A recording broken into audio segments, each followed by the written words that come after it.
Hello and welcome to the left side of reality. This is your host as always, Snow the First.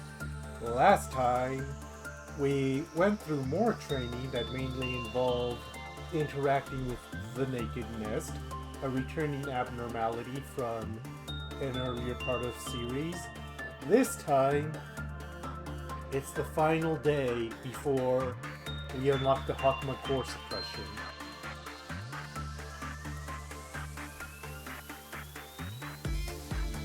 And I am debating with myself, even still, just what it is I want to do about that. As far as training goes, the majority of the agents here are at least passable. There are some people that still need their justice boosted, but it's kind of like, I'll deal with it when I deal with it. Also, at some point, Noah got Letitia's hat.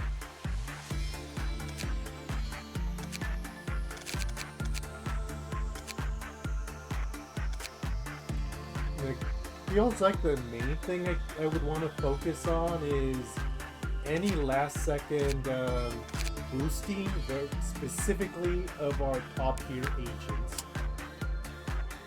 But let's see where the day goes.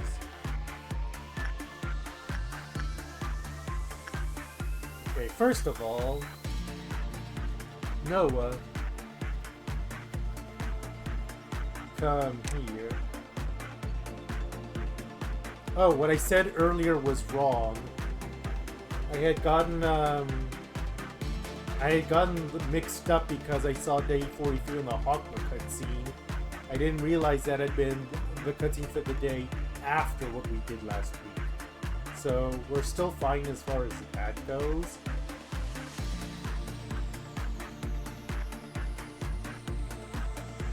My habit of getting all flustered is not my best, admittedly.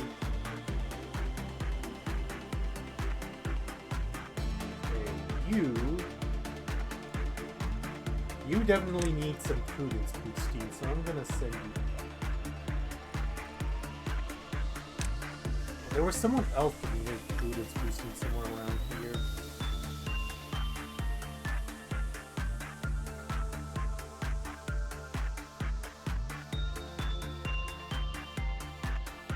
Who was it? It was you! Very clearly. Okay, while all the agents are moving around to their positions, I'm going to take care of some other daily routine stuffs.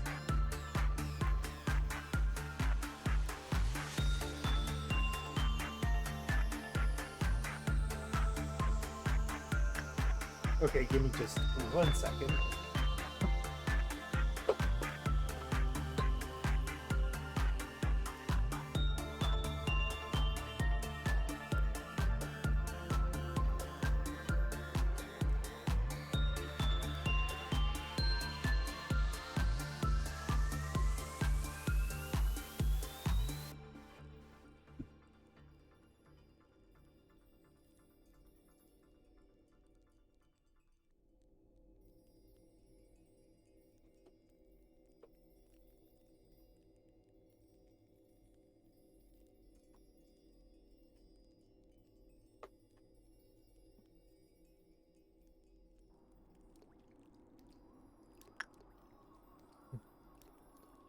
I'm back.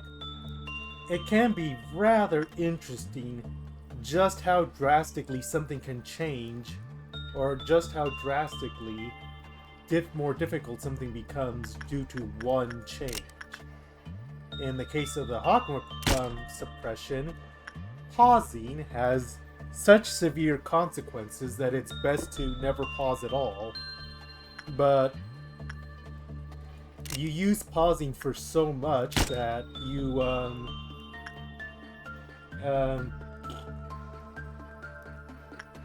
use pausing so much that you don't realize just how much you rely on it.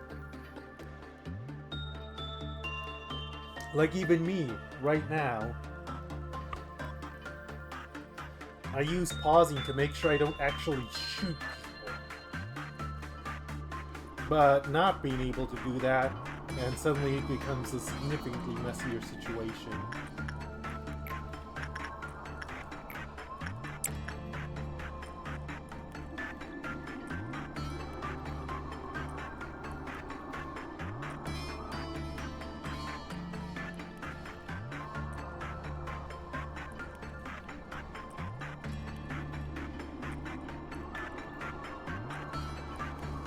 Today's drink to help keep my throat not from going dry is aloe vera.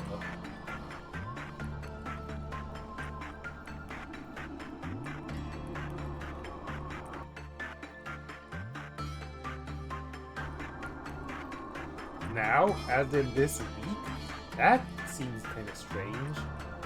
Why would we want to see it now?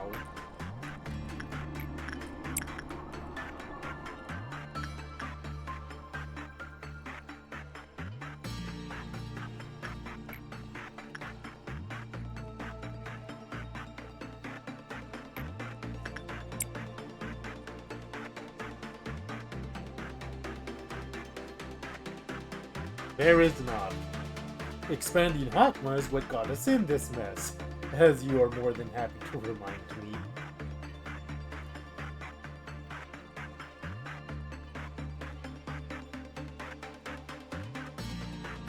I think I picked up behavior adjustment and just kinda punted it for later.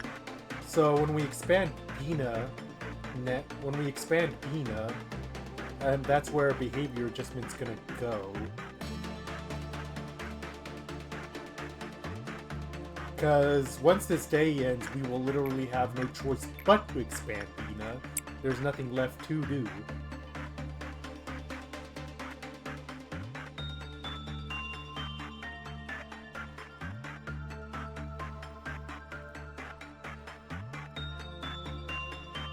And that's why you want,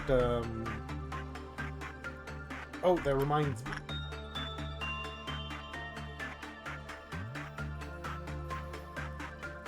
Where is my Emilia?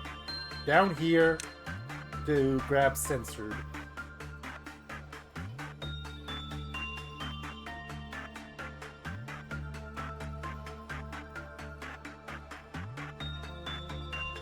It would be nice to have either of those, but unfortunately they just did not appear. And there's really nothing you can do about it when it's just entirely absent.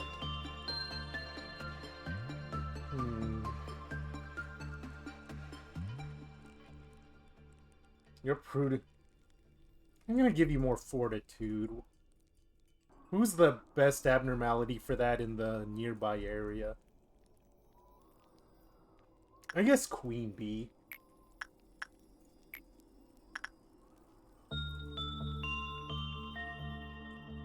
Queen Bee or King of Greed, because I think Gabriella can do a good enough job to not have King of Greed break out.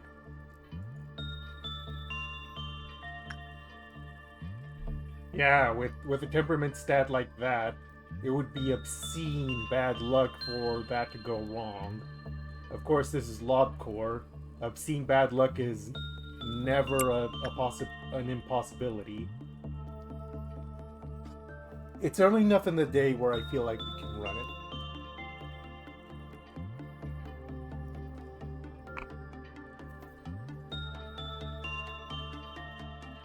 But yes, today is gonna focus on patching up the last deficient stats from the group of abnormalities. And also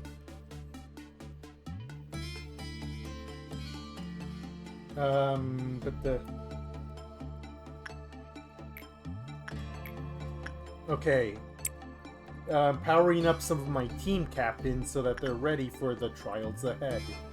Which is why I'm now sending a bunch of team captains to instinct train on Big Bird.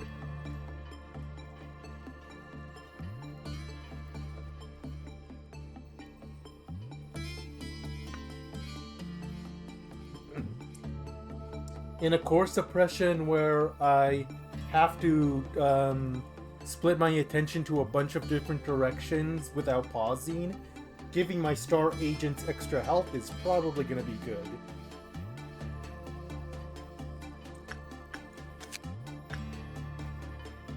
Oh yeah, that should be no problem then. To have Gabriella do some King of Greed stuff. The star agents could probably do 3 works on the bird before it becomes a problem.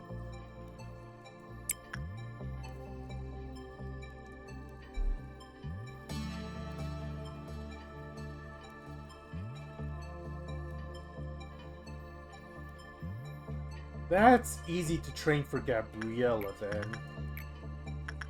Since she has Snow White's apple right there.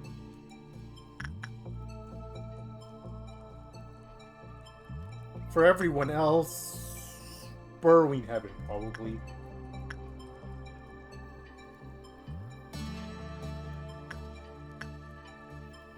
True.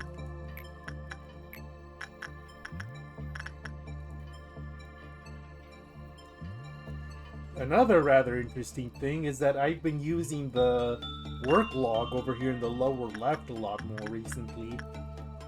Because,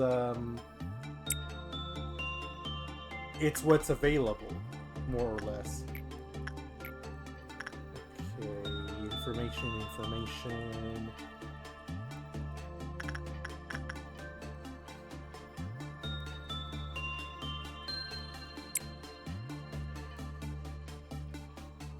How do I want to train Jose, is the thing. Maybe I'll throw him down to welfare to help train. I think Control can do well without him. He can train on Queen for Fortitude and then grab maybe Blue Star for Justice. Yeah, we'll try that.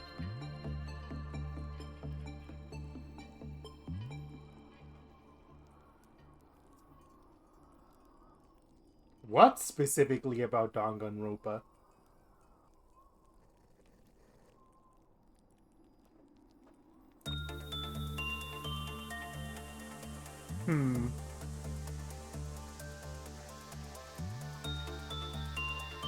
The Tears of Joy video are rather interesting because it's more or less Comic bouncing his opinions on something off of someone else.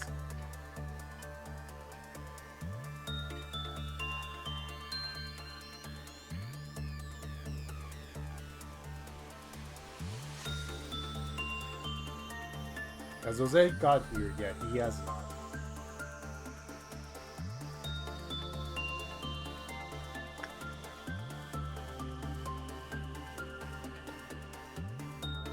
Or has he?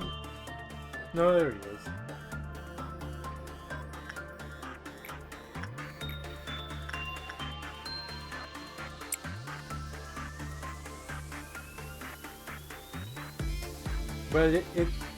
But Tears of Joy are about Comic and the guest hashing out opinions, so that's gonna be interesting to see what Comic thinks about Danganronpa, especially someone with as sharp an eye for story as he is.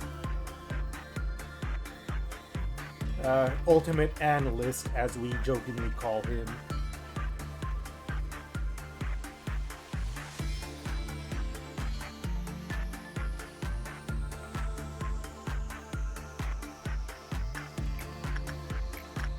I don't think he's ever said how he figured it out. That might be better off not doing that.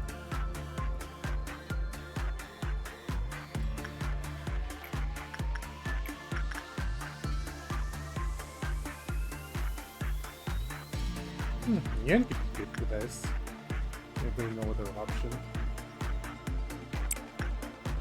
Yen has indeed paid dividends. Okay, Comic hasn't said how he was able to figure out the big twist so early, but if I had to guess, it would be from the very beginning, when it does the intro, it has this moment where it where the screen says Team Danganronpa,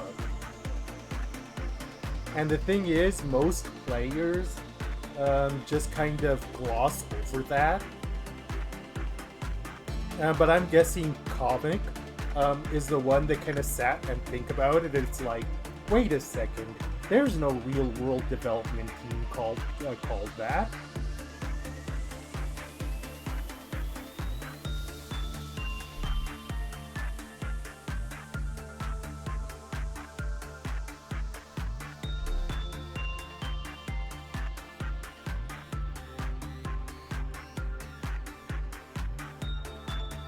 Yeah, I think that might be what most people assume.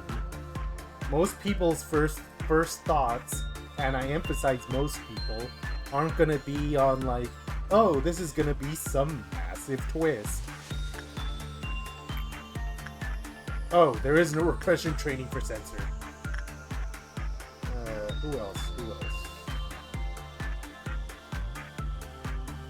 I guess Delaney could do some training from both as well. Instinct with Biggin will be bad, and Justice undershoots.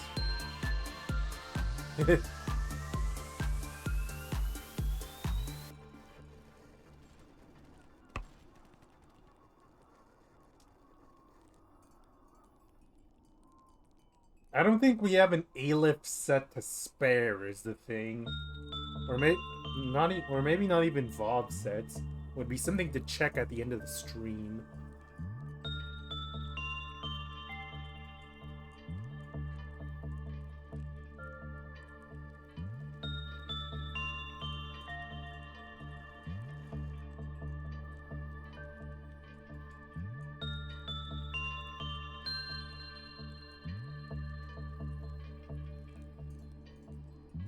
I see the name Delaney, and I think about that one song, Hey There Delilah.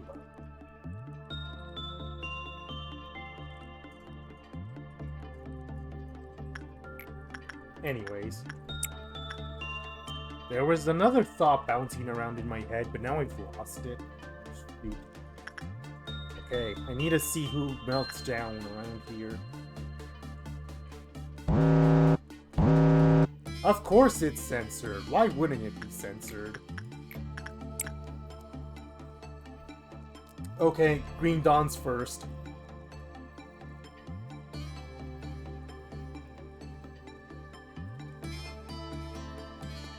Okay, the rest of this stream is gonna be repeating this same thing. When we have the inevitable reset, I'm going to look back on these days and more or less repeat what I did. Because this is a very good training set we've got going.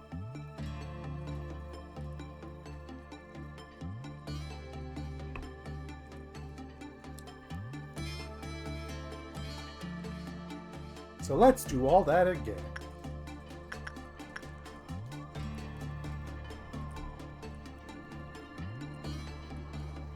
I guess because control is the most important department in the facility, so it has a room to match.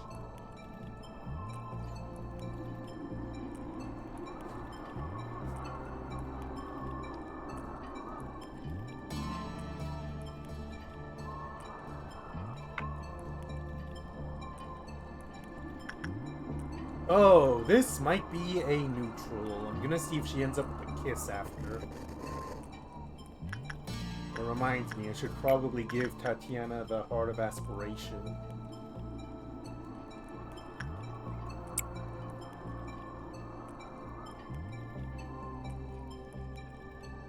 Dia, did that give you a kiss? It did not.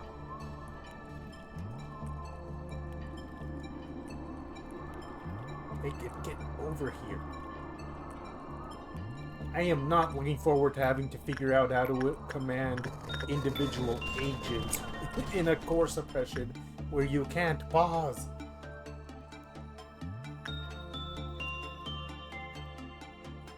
Okay. Yep, whatever thought I had earlier just completely vanished into the void.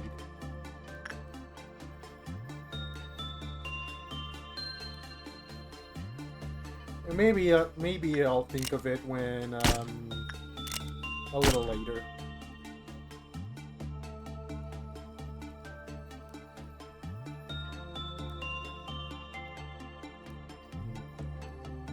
For the time being, I don't think I've talked about this game since the stream series dedicated to it, but the murder of Sonic the Hedgehog.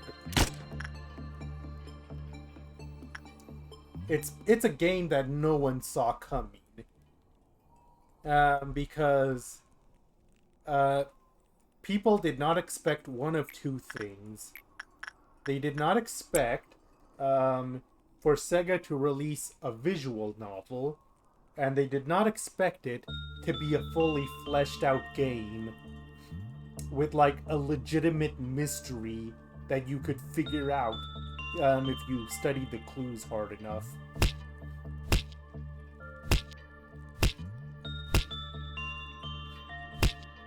I deeply enjoyed the game and its dialogue.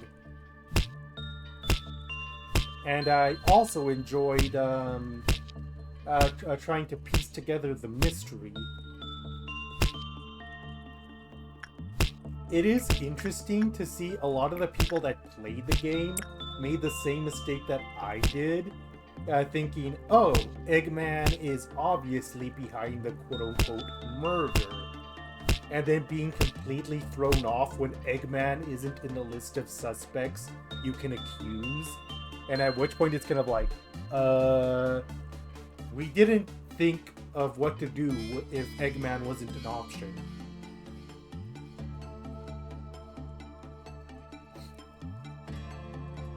Heck, Eggman basically wasn't involved at all in the plot.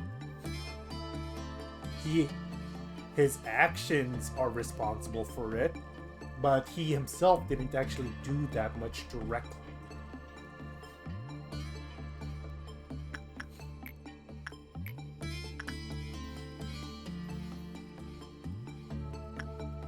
But yes, there is an actual culprit to pick for who took out Sonic, and you can figure it out if you look back at the clues.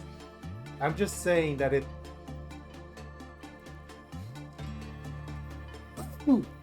sorry. I forgot to take my allergy pill this morning.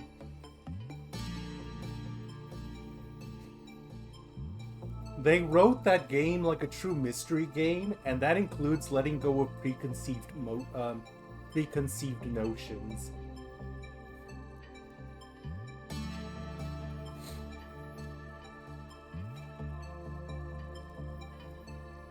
So anyway, the real culprit, as assigned by the game that Amy originally wanted to play, was Espio the Chameleon. And another interesting thing that the game does is that it actually lets you question Espio earlier, and he does have parts of his alibi that do not hold up. But there isn't enough proof to actually, like, genuinely indict him as a culprit. You lack the evidence at the time.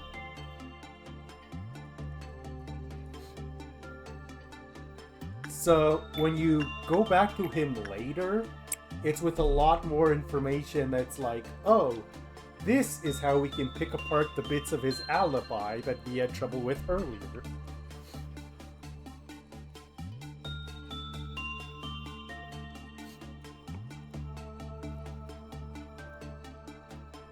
Now here's a question.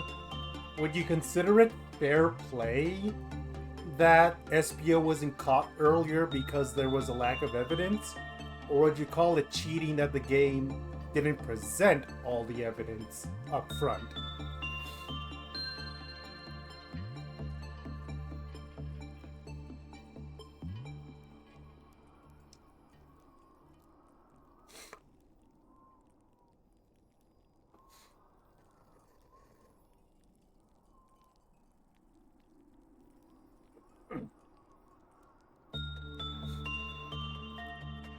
Similar to how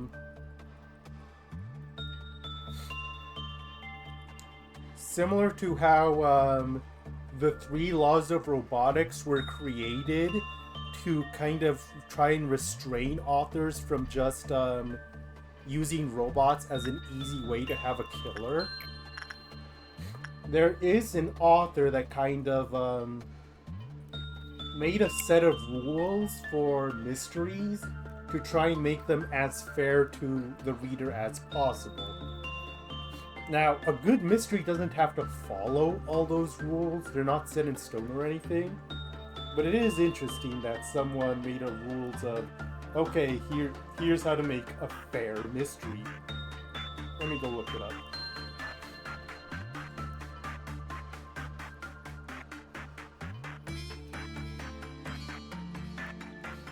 That I don't know.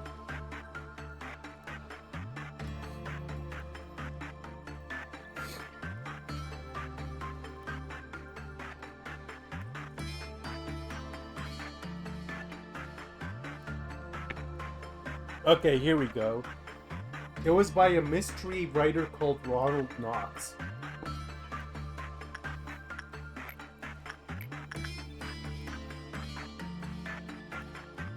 Shoot. Me not taking my allergy pill is now having more consequences than I would like.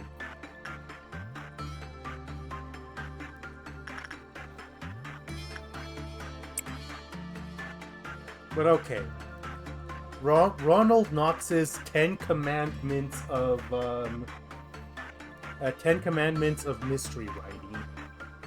The criminal must be someone mentioned in the early part of the story, but must not be anyone whose thoughts the reader has been allowed to follow. In other words, don't spring a mystery culprit at the last second, and don't have the viewpoint character be the killer. All supernatural or preternatural agencies are ruled out as a matter of course. That one seems fairly straightforward. No supernatural shenanigans is part of the mystery. And this is where we get to the part where these are not hard and fast rules. Because the Ace Attorney series has actually used supernatural aspects, has used supernatural elements as part of their mysteries, and it has been fine because the games take the time to establish the rules of spirit channeling, and they build the mystery around those rules. The supernatural stuff isn't there to just be needlessly confusing.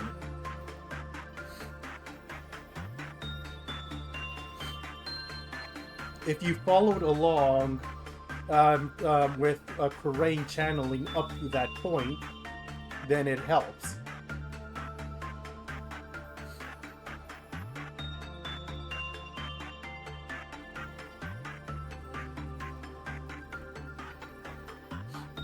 Jose's from Control, right?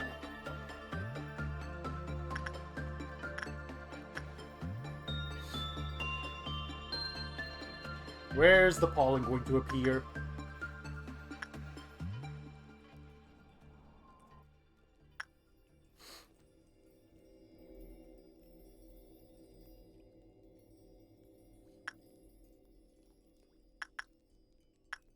I feel like we had a problem with this at an earlier episode and it caused issues.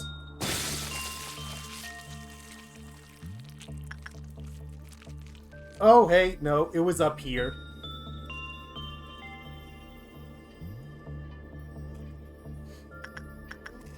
Wait, who else is being attacked? Oh.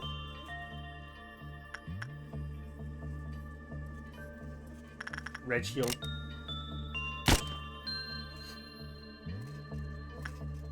Okay, Jose, you caused this mess. You fix it.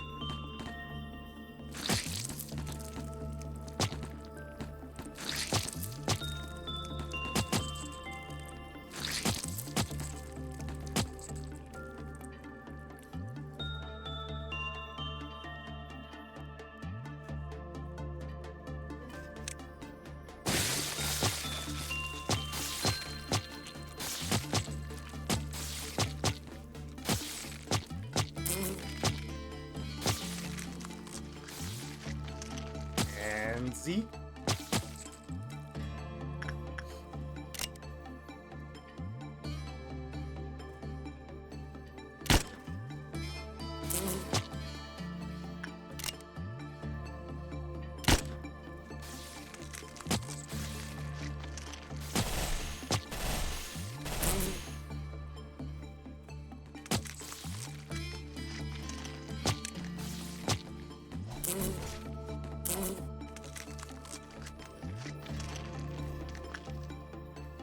That was not great.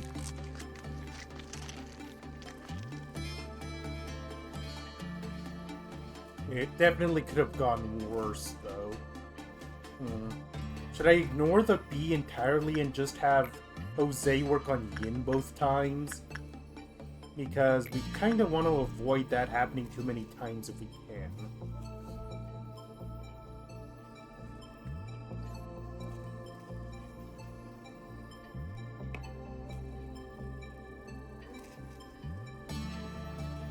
Welfare definitely took a bit of a beating from that. While we work this out, I'm going to go get some tissues for my nose.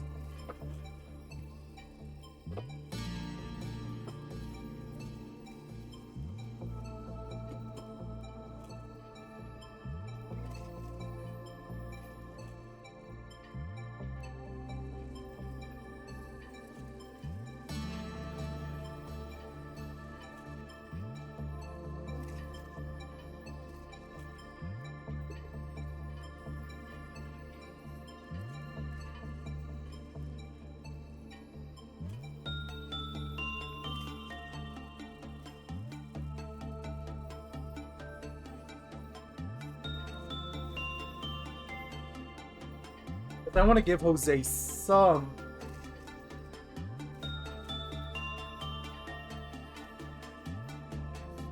I want to give Jose some instinct training, but it's either Queen Bee or Knight of Greed, both of who have their issues. Yin might be okay. Hang on. Okay, does decrease on a bad.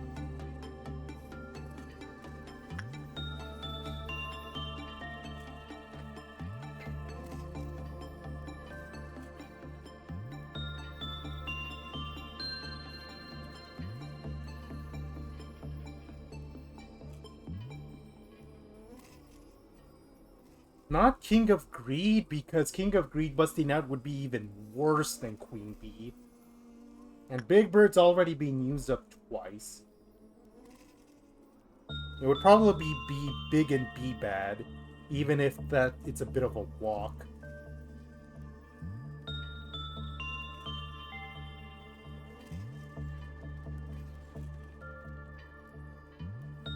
Oh, you're saying we should actually keep going with Queen Bee? Fair enough. Okay, but where was I?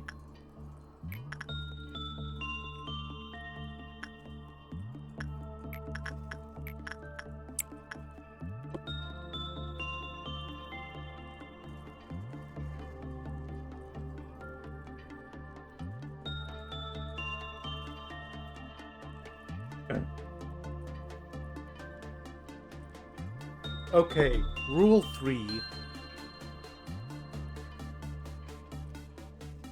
Back to the rules.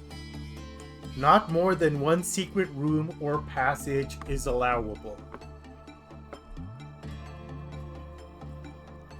We've actually seen a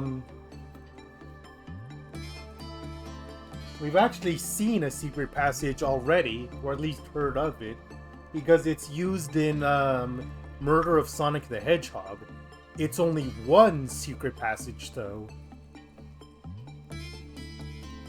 Espio, as the quote-unquote culprit, is actually in the room where the secret passage is, drawing attention away from it. So that's interesting.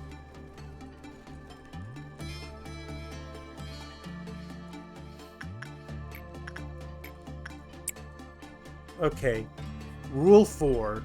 No hitherto undiscovered poisons may be used, nor any appliance which would need a long scientific explanation in the end.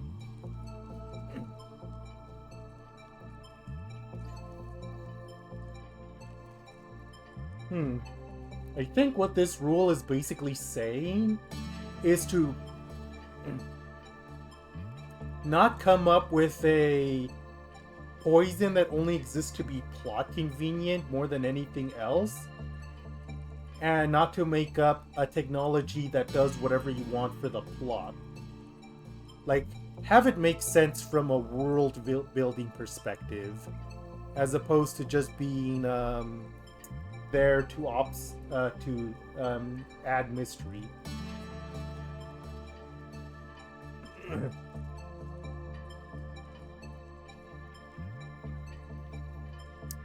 This rule number 5 shows how dated these rules are, and in that sense, why they're necessary in the first place.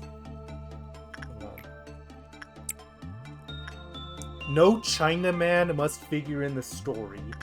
Chinaman is a rather unflattering name that is definitely less acceptable these days, but the reason it's a rule here is because I think it's basically saying to not use racist caricatures in your story. Don't have the reasoning behind a crime just be racism. So it's kind of,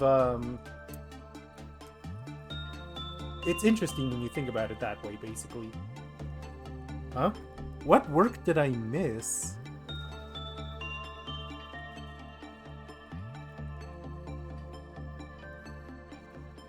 Oh, was it Lamarcus with Big Bird?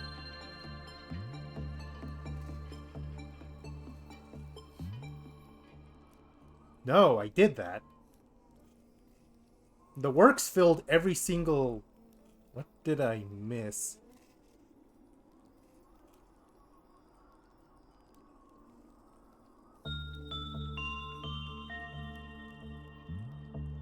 Did I do Lamarcus with Big Bird twice on accident? Weird.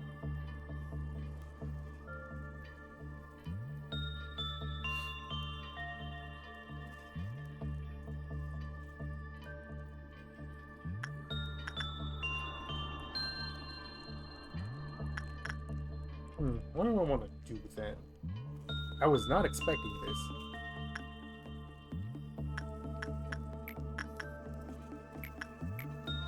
You know what? Just for shits and giggles, boost attachment for Noah. Just so we can kick things off with the next stage of this.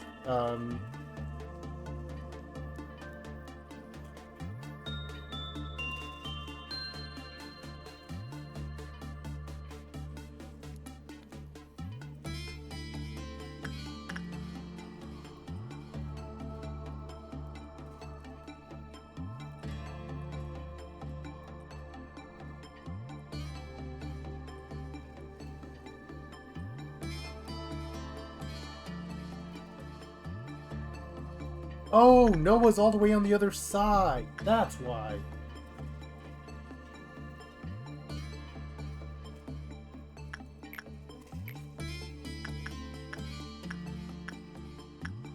Today on Maybe I Should Pay the Fuck Attention.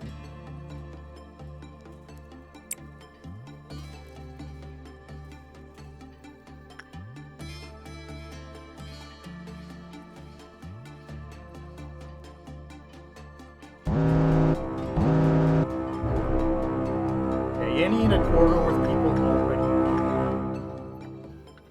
That's a no. Okay, Jose's already in the middle of one, so... You take care of it with solemn lament. Up here... That's Misona. It's easy as pie.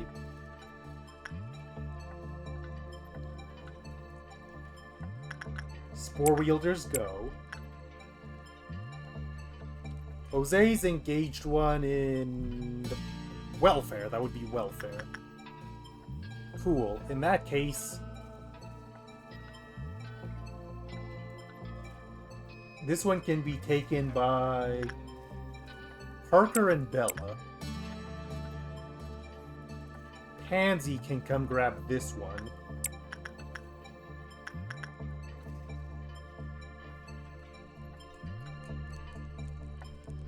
Gabriella can grab this one.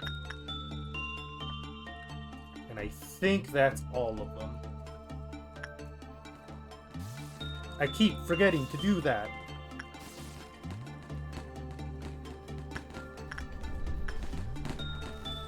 You know what? Just to buy time?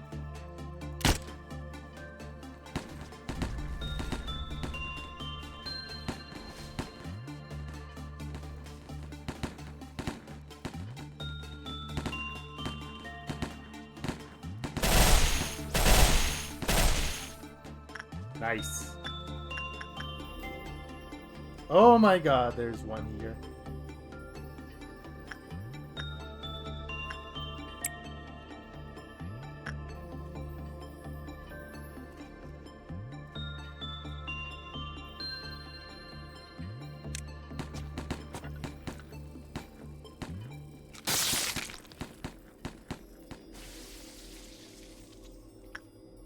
Okay, I had some panics, but nothing terrible.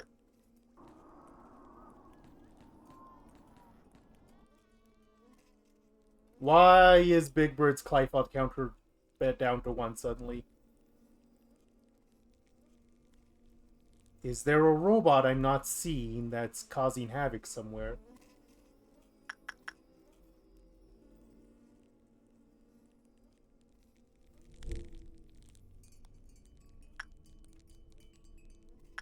Red shield.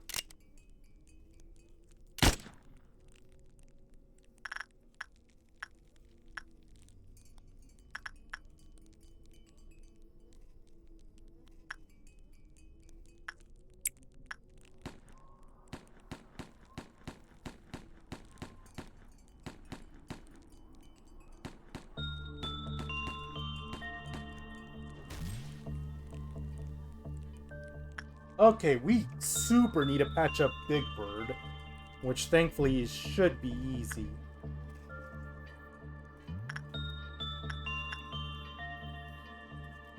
I think what this means is that Queen of Hatred doesn't need anything.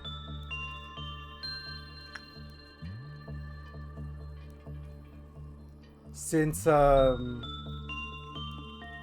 think that means Queen of Hatred won't need anything because how the heck were so many clerks killed in such a short amount of time?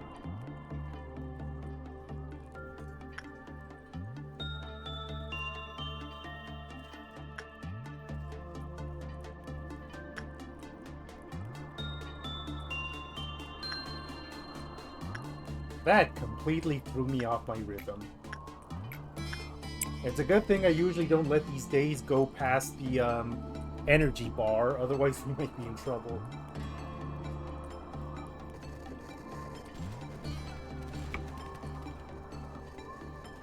Okay.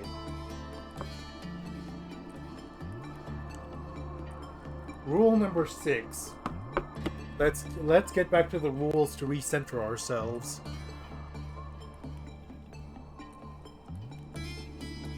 No accident must ever help the detective, nor must he ever have an unaccountable intuition which proves to be right. That's actually not the first time I've seen a rule like that.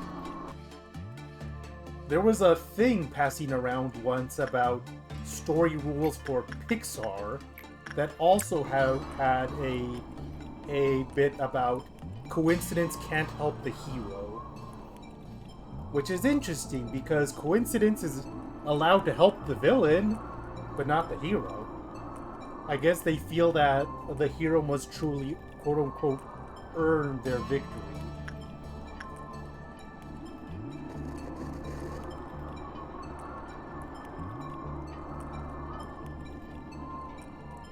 Rule number 7 is very short and very to the point. And it's a rule we've run afoul of before. Oh wait, I'm not done with Rule 6 yet.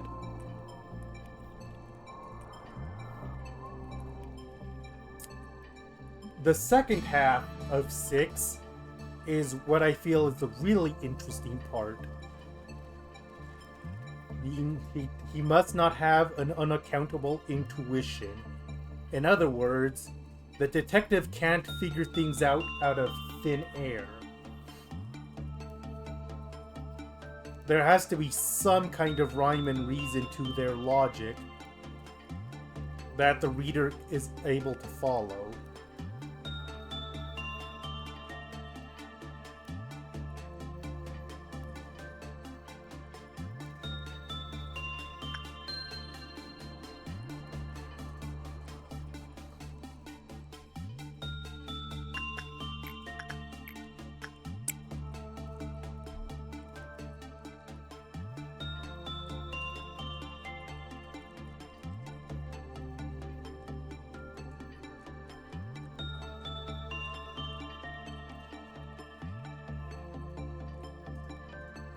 Alright, Rule 7, like I said, very short and to the point.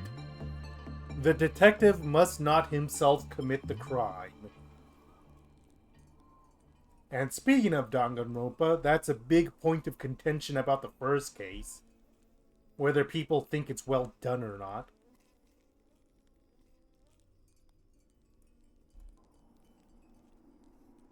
And that case actually sheds light on why this particular rule exists. Because more often than not, the detective is the protagonist or viewpoint character of a given story, so having them be the main culprit messes with the flow.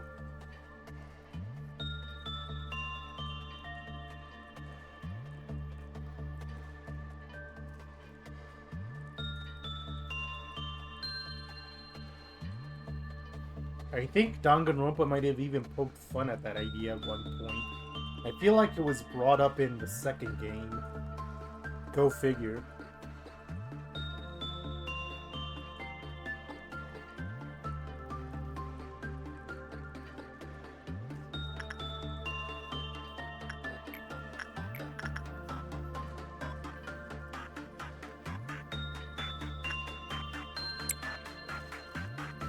Yep. Alright, rule number 8. The detective must not light on any clues which are not instantly produced for the inspection of the reader.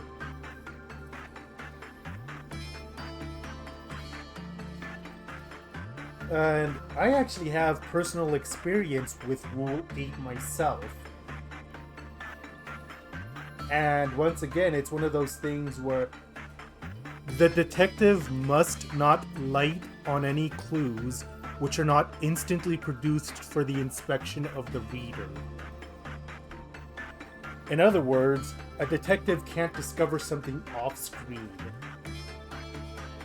Light on. These rules are very old, so it uses some archaic expressions.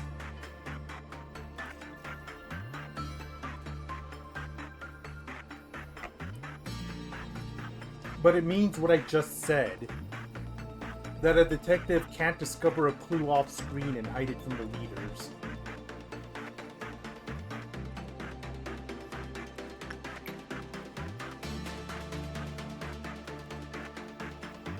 And as I was saying, I've actually had a bit of an experience with that rule myself. Professor Layton is not a series I've had much experience with, but because it seemed like a good jumping on point, I actually played one of the sequel games called, about Professor Layton's daughter, Katria Layton. I will not get into the whole thing about Layton having a daughter, it would take too long, but the point is, like a lot of other Layton games, the Katria Layton game is about solving various mysteries. And where it ran afoul is during the last pace of the game, where, to make a long story short, Catriel and various guests were in a competition where they had to solve puzzles to advance in the competition, and if they failed the puzzle, they had to be eliminated and leave the game. And despite being smart and solving all puzzles before this point, at one point, Catriel Layton actually gets a puzzle wrong and is eliminated from the game. Now here is where the problem is. Catriel then leaves the premises, and the viewpoint, I think, switches from Catriel to another character for a bit. And when Catriel comes back, it's with a clue that the player has not been allowed to look at all, that basically unravels the entire mystery. I did see people online very much call foul on that.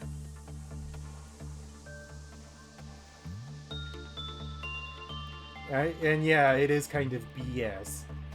Our protagonist saw an important clue that is the key to everything, but Catriel only found it after she got out from under the player's view. Maybe not coincidentally, there has not been a second Catriel Layton game, which is actually a bit of a shame, because the rest of it I liked, but to not stick the landing like that is...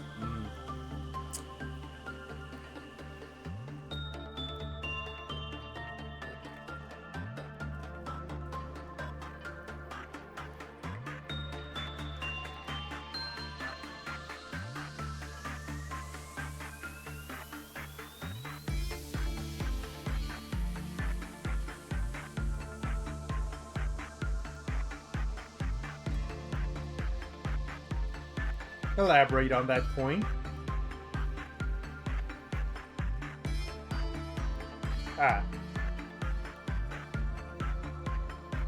Okay, 2 goods in a row on Big Bird. That helps a lot.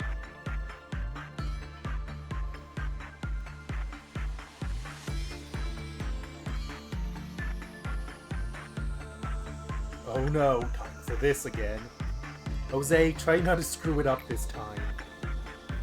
I don't think Welfare can take it more. And I can't take more because Big Bird might break out if you mess it up again. Jose! You have an effective 118 work success chance.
Okay, next rule then. Give me a second.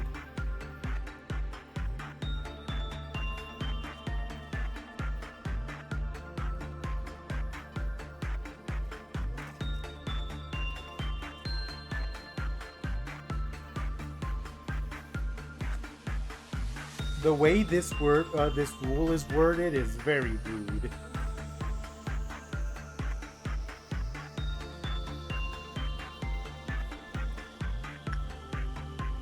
Just let me assign this specific work and we can get on with it. Rule number 9.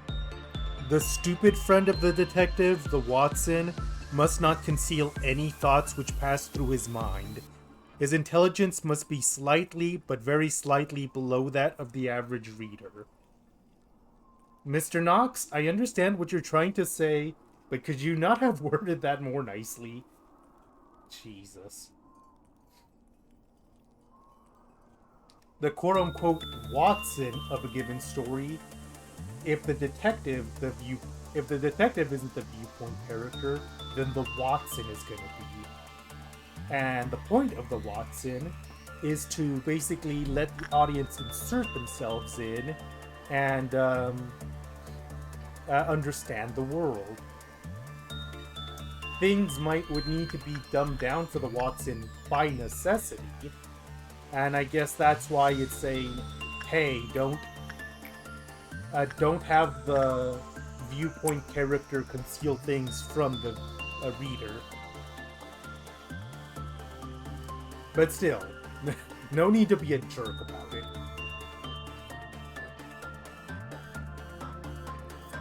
10th and final rule. Twin brothers, or doubles generally, must not appear unless we have been duly prepared for them.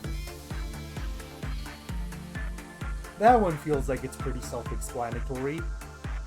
Don't use twins just to have a cheat at hand.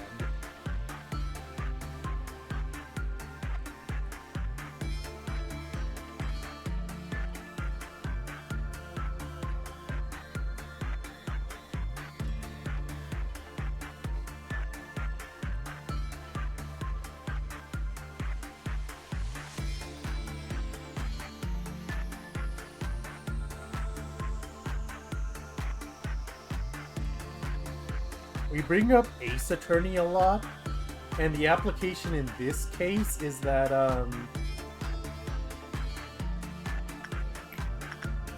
well, give your Scooby-Doo example first.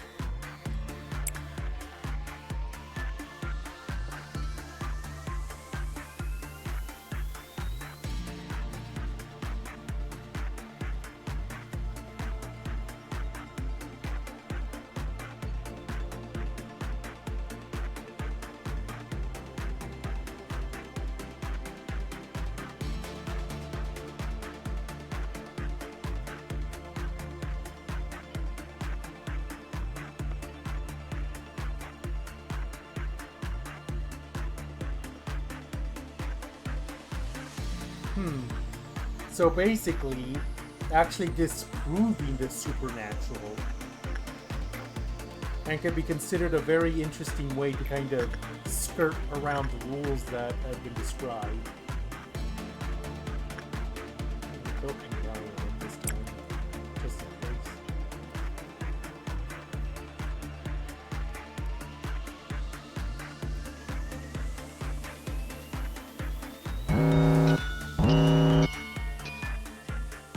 I guess it was inevitable that one of the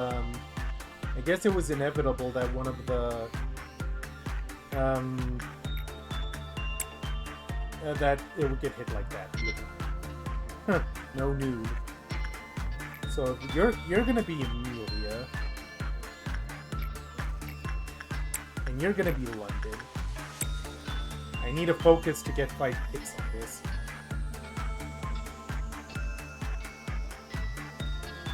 Co-workers passing in the hall.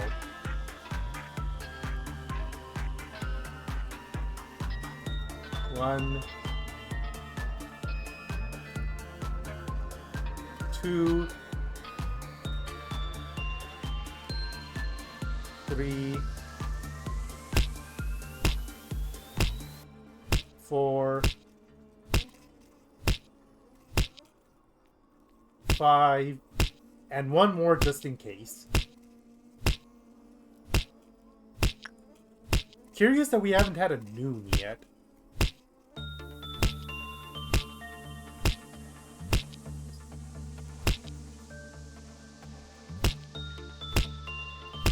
Okay, this time we actually need to kill people for Queenie, so hang on just a sec while I find people to kill.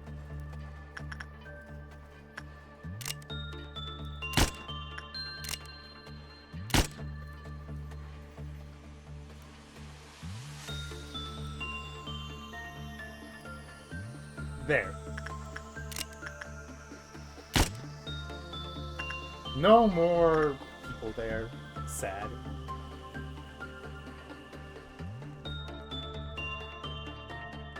At the rate this is going, we might actually be able to finish the day without seeing a moon at all. But okay, what I was saying.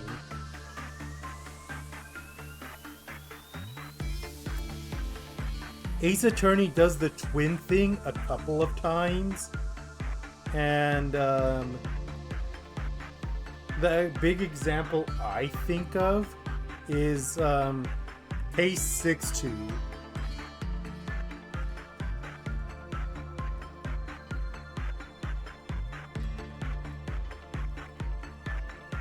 Where I think the reason that twins are acceptable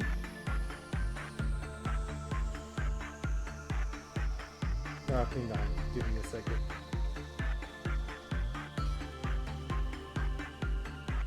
The reason why twins are acceptable is A, they did in fact put the idea, they did put foreshadowing that something very screwy was going on, and very specifically about that something screwy was going on, and it centered around a pair of mystery fingerprints. And two, while there is a twins in the mystery, it's not the main twist. So that's what makes that kind of acceptable.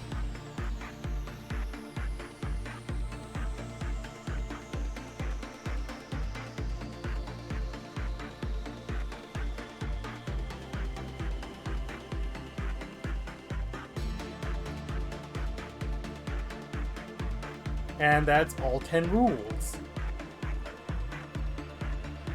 Well, rules, but like we've been discussing, it's not something that's like super required to write a good mystery. It's just it's saying, hey, if you're going to write a mystery, don't just focus on befuddling the reader. Make it able to figure out what is going on.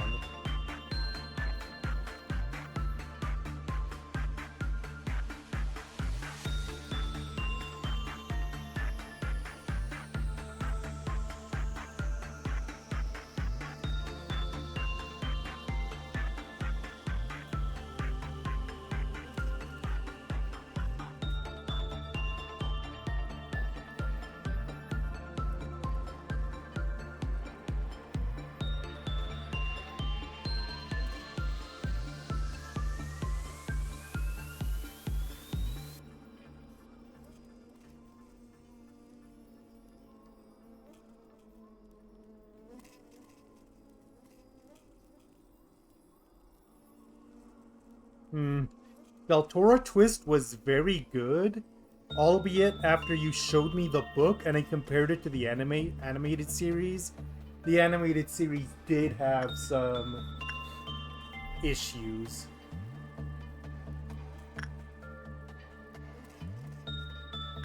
But I guess some issues are inevitable when it comes to adapting something to a animated series.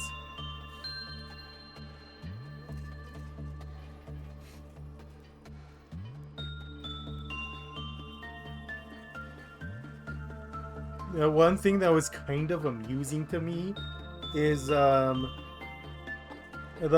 main plot of Del Toro Quest is collecting a bunch of jewels that are needed. And one of the jewels was hidden inside a puzzle room. And then my mind just immediately went, wait, this is basically a Zero Escape room.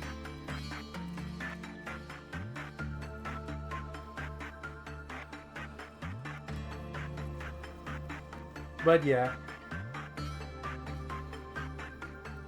I've written quite a few mysteries myself, so I know a thing or two about what makes them tick. So I understand a lot of the ideas behind these rules, especially for the purposes of making it fair to the reader, I just don't think they are necessary to obey every single one of them.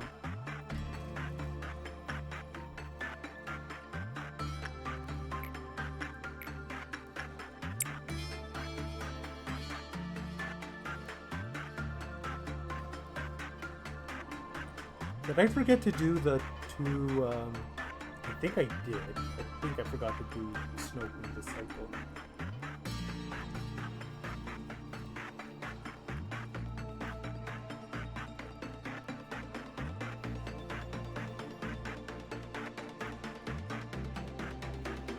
$450 energy, roughly. It's not gonna be this cycle, but definitely in the next one.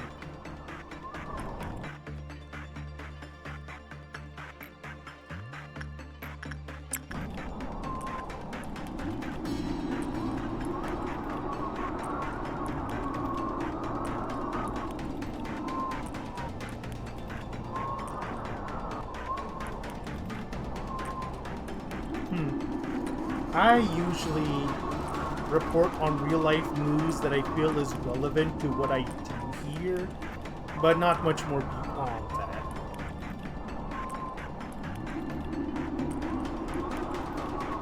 Some people do decide to share some personal stuff. I guess it depends on it depends on what you feel safe sharing.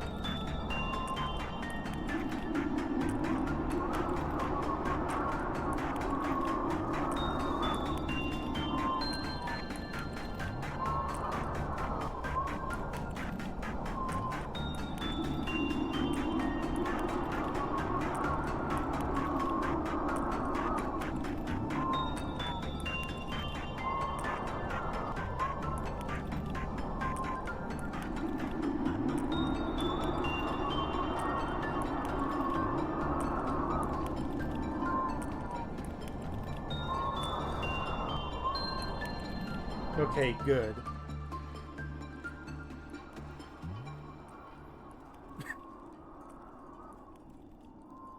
Now I've completely lost track of what I was doing.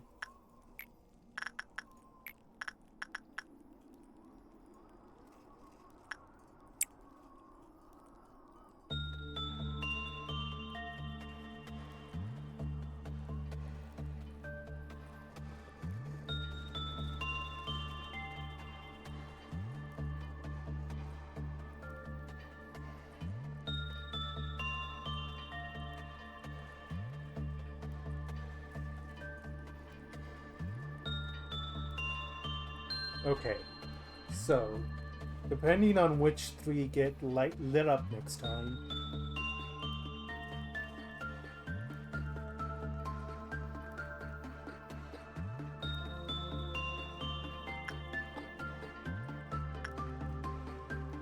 cool. That's gonna be a smidge confusing for next cycle. Oh, Queen Bee time is what the time it is. Low-key dreading this a little.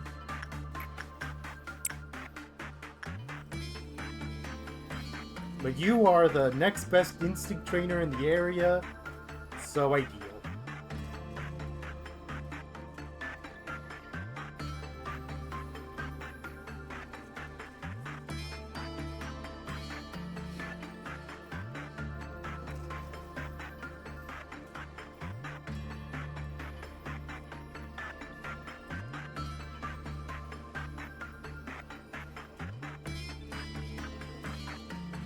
And it's...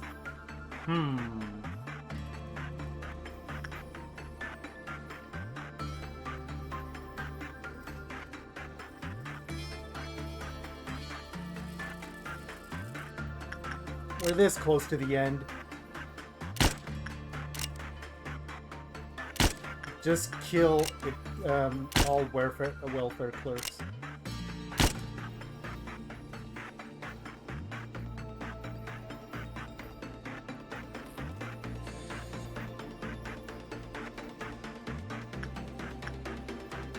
Bella got hit. worker might get hit.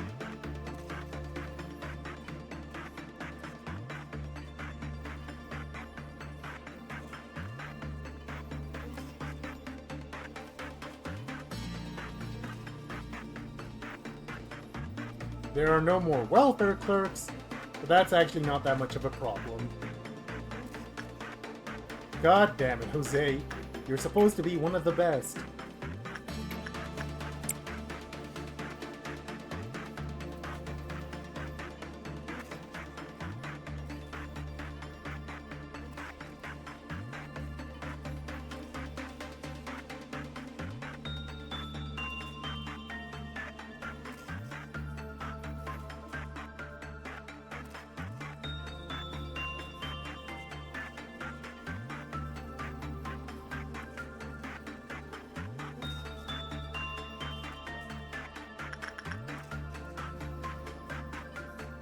But I very vividly remember that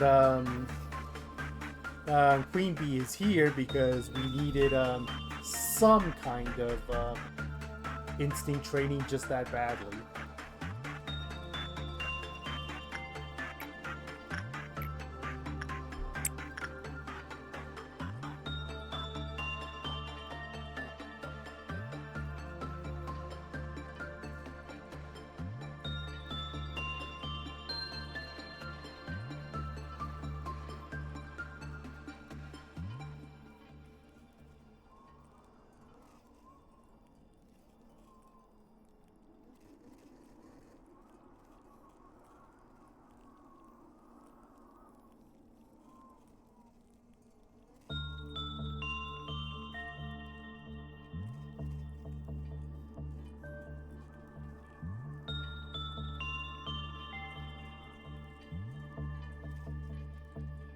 Okay, what's left at this point? Need to keep a careful eye on that.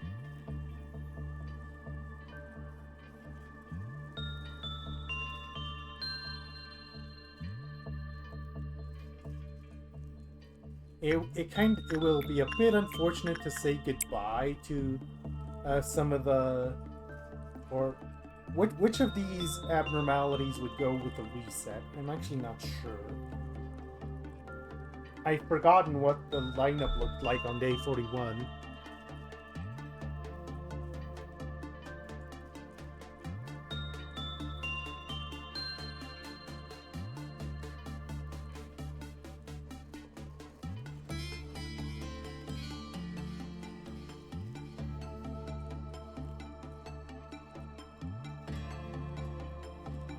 Okay.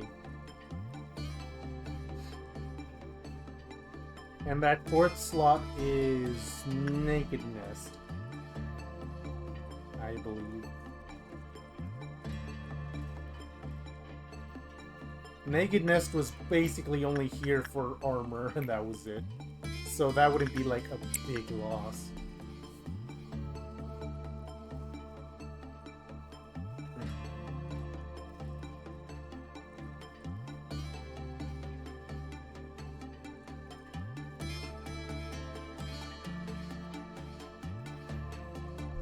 I believe so. Oh. Never mind.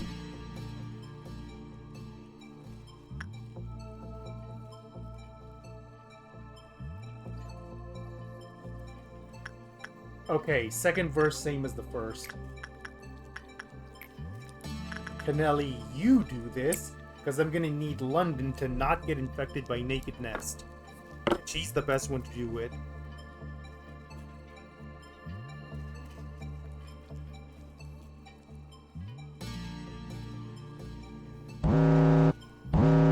What did I just say?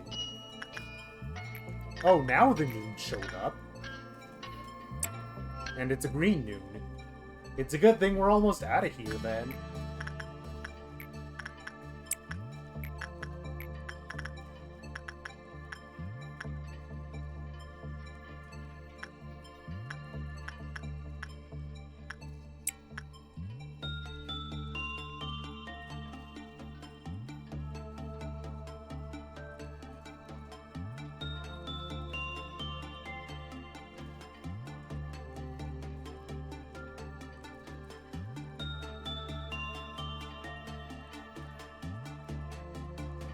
Okay, what's our...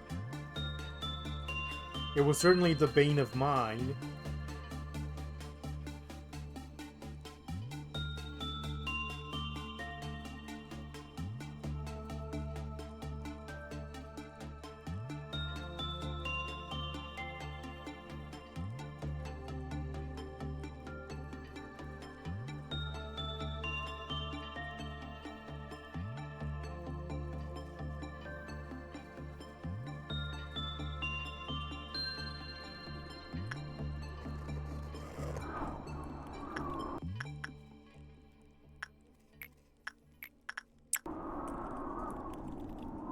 It is very good once you manage to draft up a training program, but the problem becomes after that is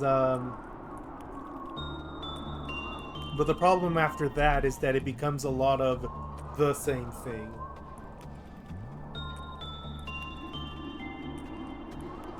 That's why I try to come in with interesting conversation topics to at least fill the time as best I can.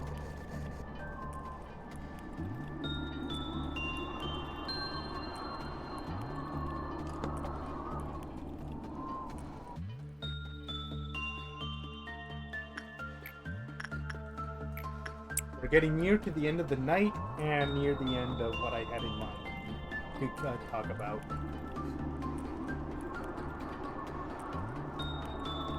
Well, I say near the end of the night, but even once we fill this, we're gonna have a cutscene for Hokma.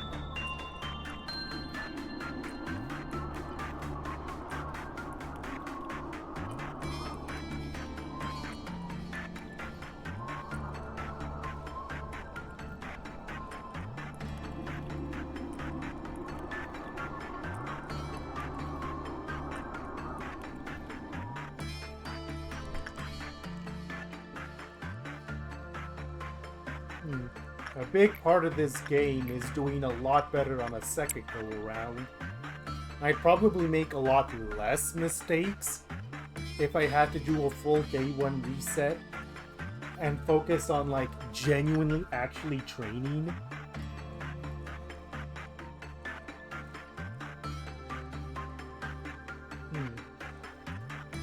And now I actually know how to use Mirror of Adjustment. If it pops up again. But these are just hypotheticals.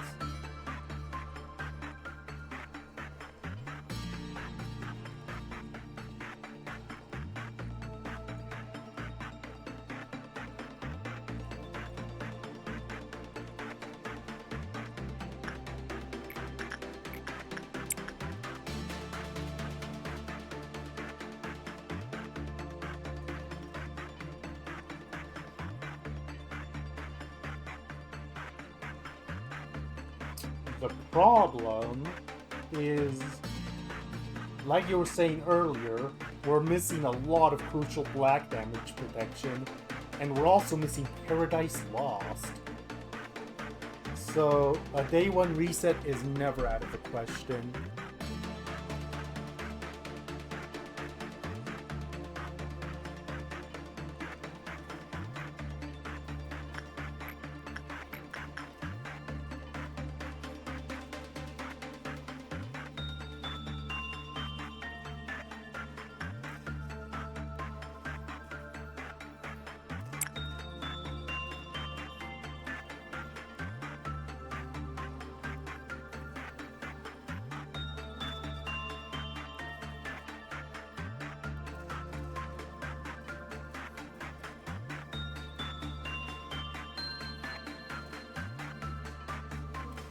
I'm keeping a very careful eye up there.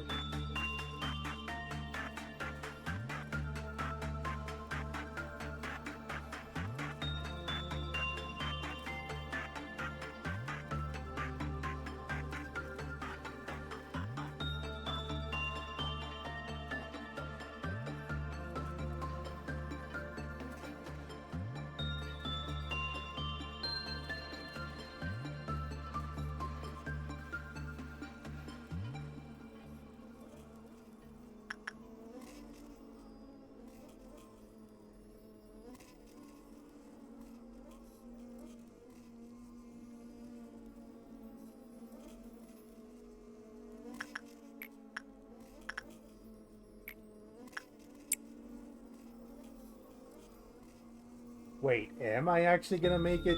Now I'm a lot less sure.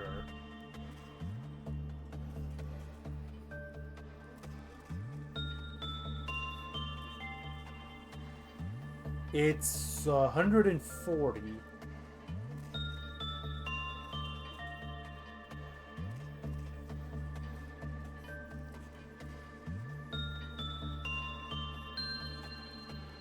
Okay. Tell me what I need to do to make it a guarantee. Because I want to get out of here before that noon gets here.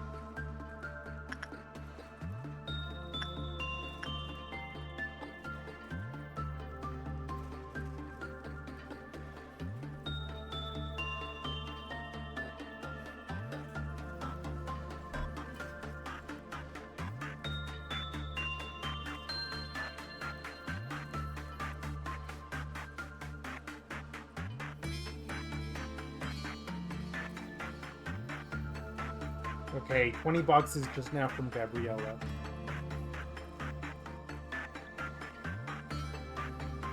We've done a lot of training today. We can focus on getting the frick out of here.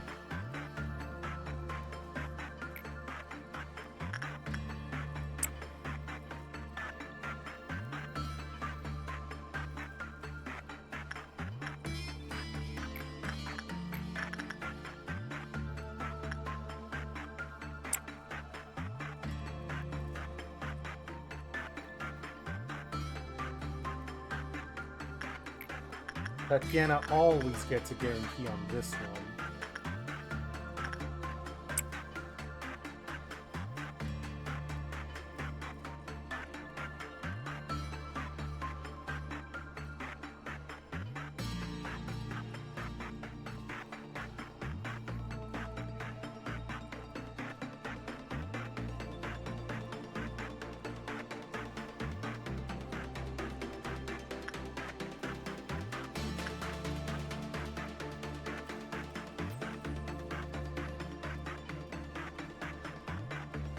That's not necessarily a problem. Jose, if ever I needed you to lock the fuck in, it's right now.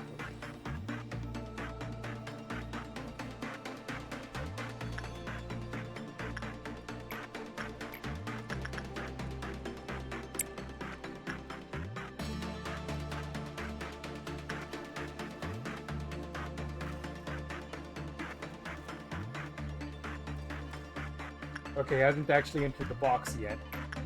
That was close.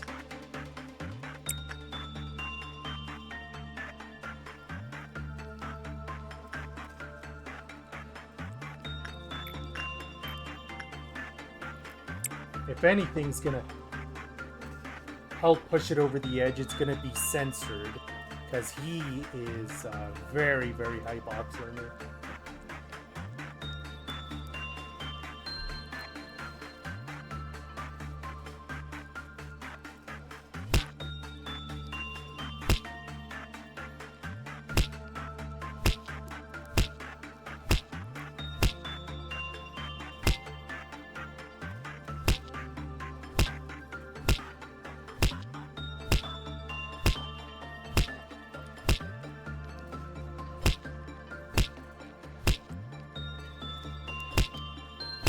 Censor did it.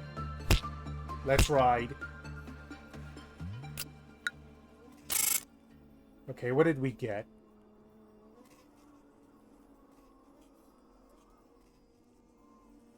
Under to 10 in some of these stats. Push it over 100. Push it over 100.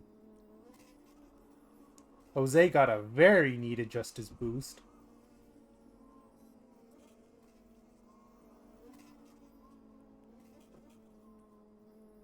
Well, no, we were mostly focusing on some less advantaged people. Adam's prudence went up a lot.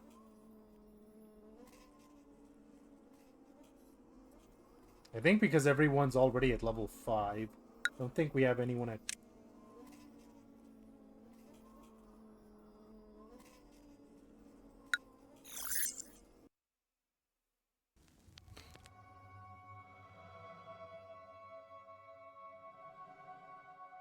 Day 44. Your scenario is reaching an end soon. Just do as you've done before. Although the energy you've collected will not be supplied to the outside, that doesn't mean your work was for nothing, or that this place no longer serves a purpose. Michael, are you finally asking me now, after all this time? Of course, it's the same as yours. The conclusion of the script we have. If not, I wouldn't have a reason to go through all this trouble just to help you. I'll do my best. I'd advise you not be so languid. Is it okay if I do this? Hey, don't worry too much about it. You won't find a professional like me often.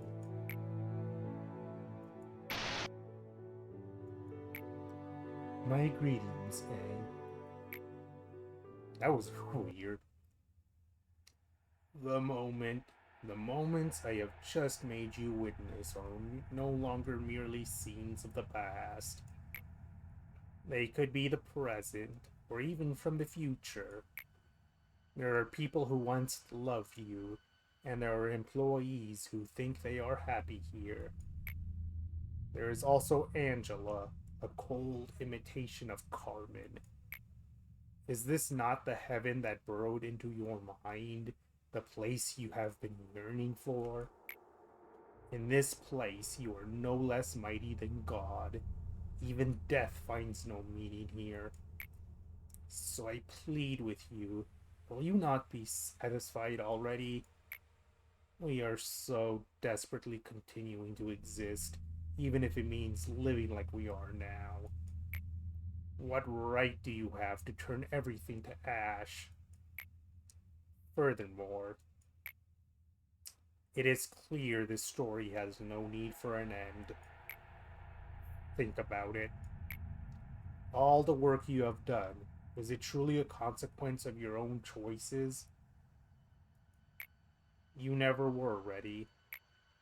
You were not prepared to accept her death, so you created a being wholly shrouded in a sense of loss. And now you are just struggling to move forward, blindly fumbling along the obscure trails of your past deeds. Throughout this entire process, you were never sincerely willing to do what you did.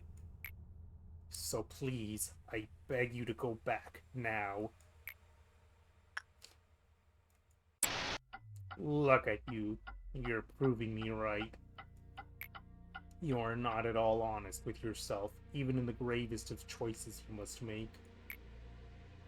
Even if I were to send you away, you would likely return to me after having yet another fresh start. It is an uncontrollable law of this place we must follow. This whole facility has become one giant, ever-running clockwork. The clock never stops ticking. It never rests. It never rushes. It is not set to follow any specific person.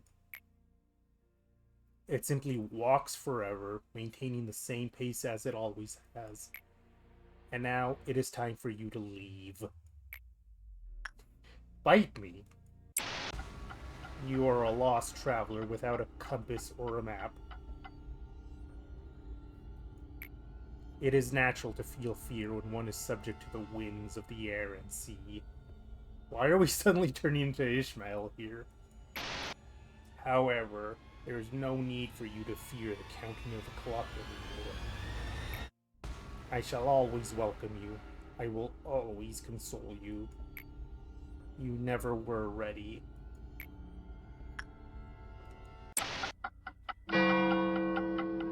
Oh! The ominous bell is tolling. You have not changed your decision in the end. It had seemed that tomorrow would have come as it always does, but it has not. The hour of silent waiting has long since ended. When I no longer feared the impending night, I chose to love this place. But if you still wish to break this egg at all costs, I shall become its sentinel, and I will reap you.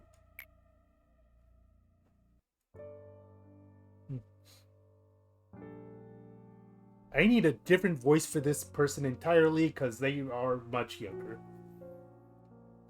How can this still be considered following her will?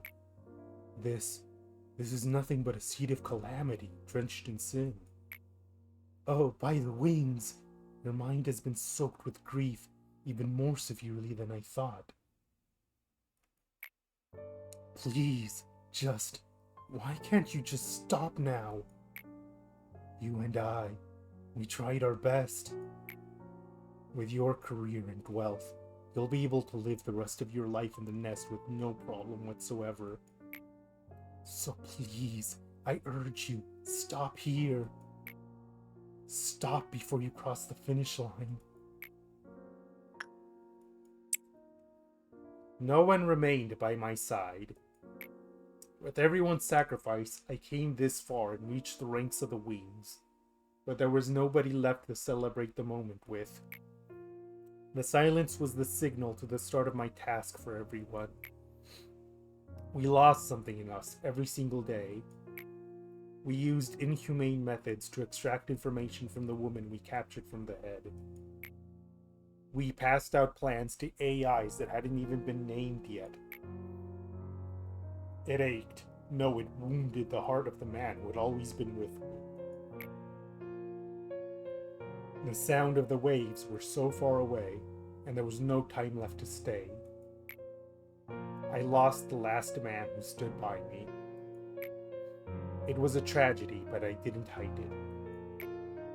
The ones who had left early on likely didn't need me anymore, but I needed them in those final moments. To bring back those who had forsaken the embrace of the earth, to hide and lock away the seed of secret. I was the only one who remained. I wanted to be forgotten like a mirage. Oh no!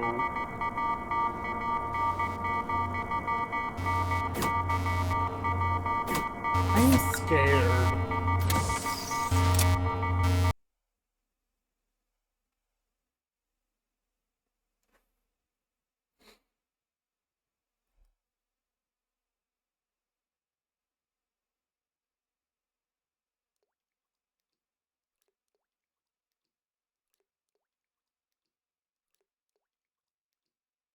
We have behavior adjustment now, for whatever it's worth. Whatever help that brings us. Okay, before we stop, is there any better armor we can give Delaney? Anything in the A files? No, it's all being used. I thought as much. Anything in the VAW files? Nothing that particularly sticks out. Nothing that's on the same level as Love and Hate. Oh, Georgia and Adam.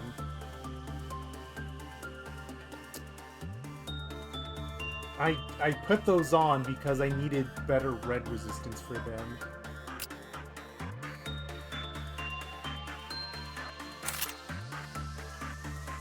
The wand you'll keep. What is Adam wearing then?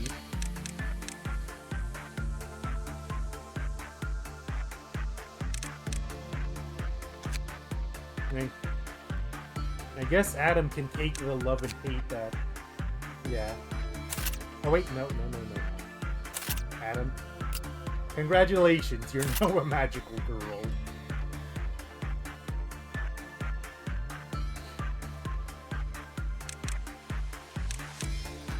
Oh, speaking of which, you wanted to see Jose's stats?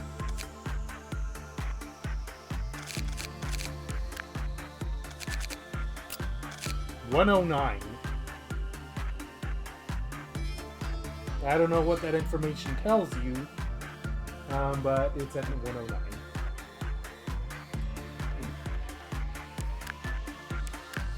So yeah, I may reset, but I want to give this at least one attempt.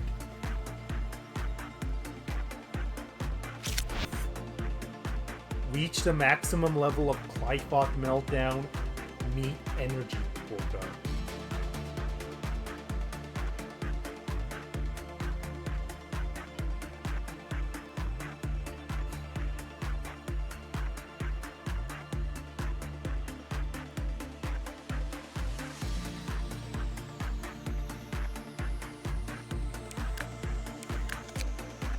As I have said a few times before, some of the most broken villains in the history of fiction are as such because they control time. So the fact that this is a late core suppression, yeah, I'm nervous, I won't lie. But it must be done. So, I'll see you here next week for at least one attempt at facing Hokma and the greatest challenge yet. See you all then.